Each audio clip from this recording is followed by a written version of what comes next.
planet. These dense and beautiful forests cover only a tiny portion of the Earth's surface. But they contain more than half of its plant and animal species. Rainforests are also extremely rich and productive living systems, providing us with oxygen, food, medicines, and other elements essential to our lives.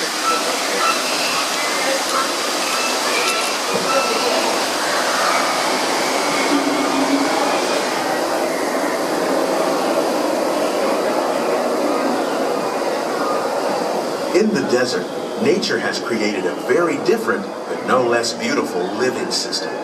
And while this arid landscape may seem lifeless, it is very much alive.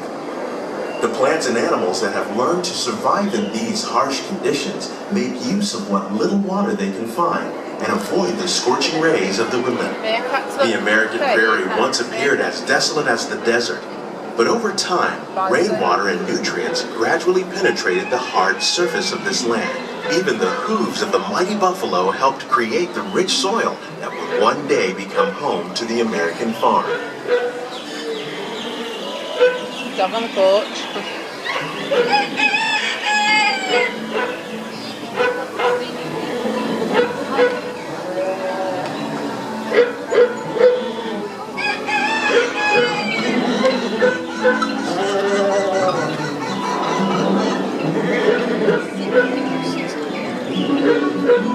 Of all the forces at work on the land, humans have had one of the most profound effects. The need to produce food for a growing world led to the enormous use and sometimes overuse of the land. In our search for more efficient ways to grow food, we often fail to realize the impact of our methods.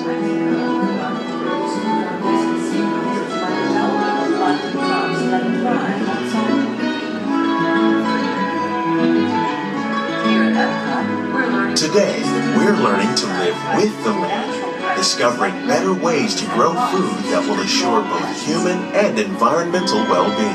In Japan, we're learning that by adding composted leaves and other plant material to our soil, we can reduce the need for fertilizers. In farmlands across America, we're learning that by plowing under vegetation containing natural fertilizers, we can enrich the soil without the use of chemicals. In Saudi Arabia and Mexico, we're learning to produce food on desert seacoasts by developing and planting crops that thrive on salt water.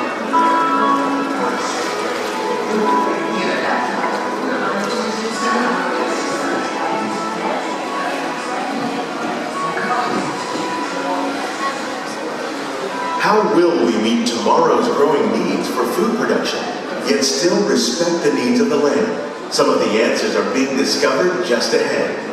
To help us maintain these carefully controlled ecosystems, and for your safety, please remain seated in your boat at all times.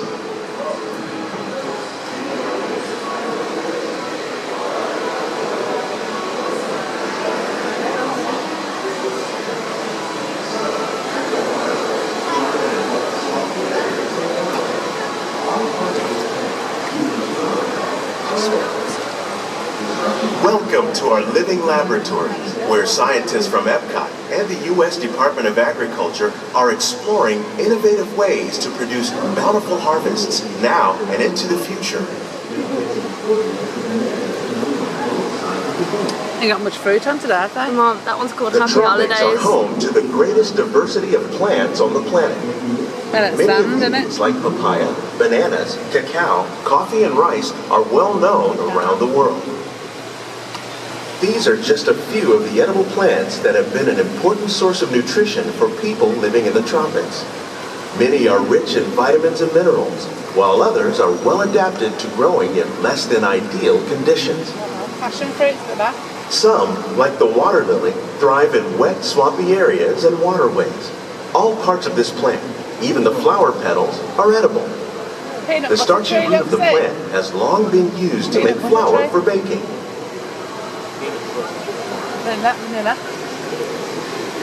One day, many of these lesser-known tropical plants may be as important as the bananas growing on both sides of the boat.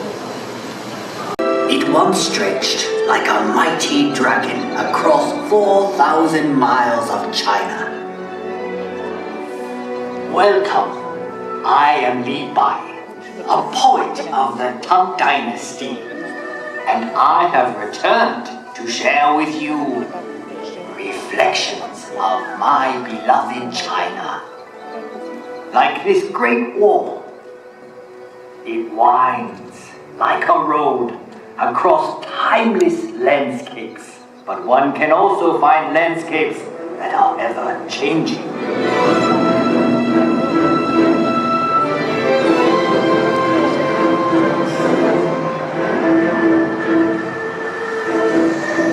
Shanghai, a city forever reinventing itself.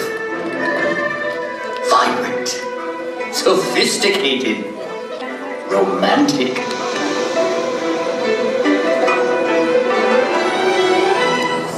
As Shanghai reflects modern China, historic Nanjing Road reflects modern Shanghai. Set your gaze across the Huangpu River and you will find a new China that reaches for the sky. Yet in this city of East meets West, one can still find treasures of Shanghai's stately European influence. Even in the hectic pace of modern China, there is always time for Tai Chi, a tradition that has endured for centuries.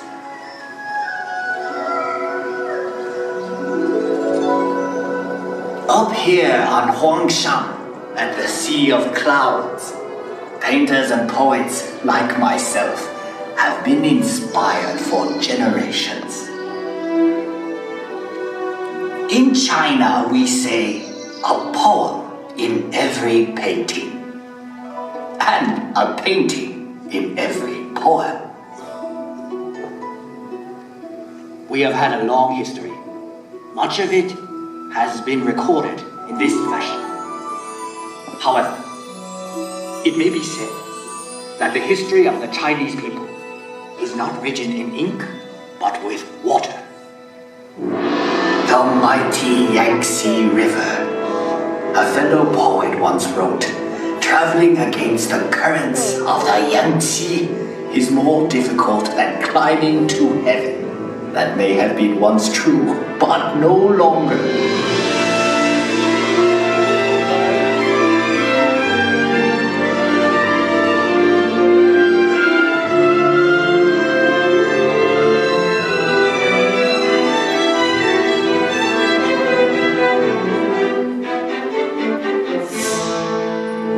The course of this great river, through mountains and valleys, touches the lives of 500 million Chinese.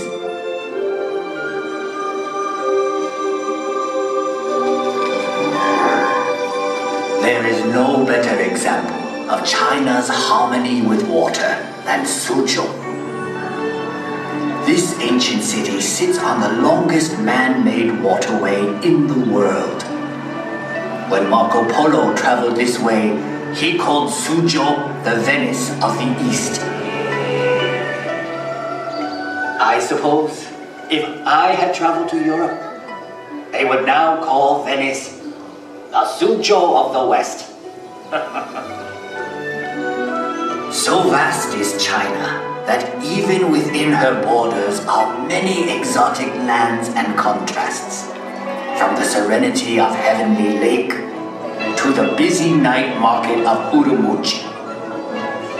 Here one discovers that Xinjiang province is home to many ethnic peoples with their own unique customs and their own unique cuisines.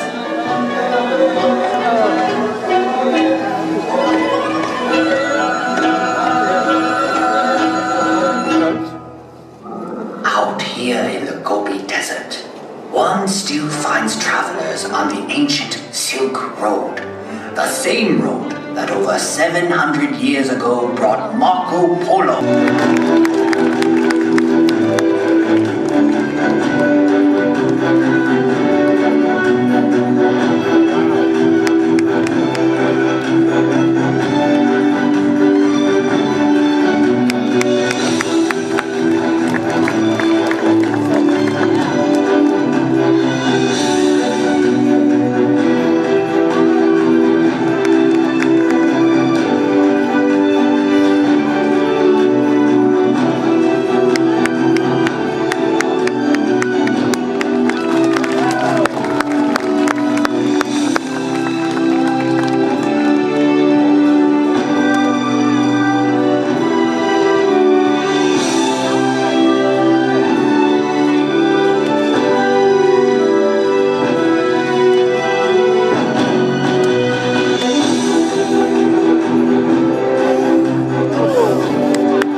that.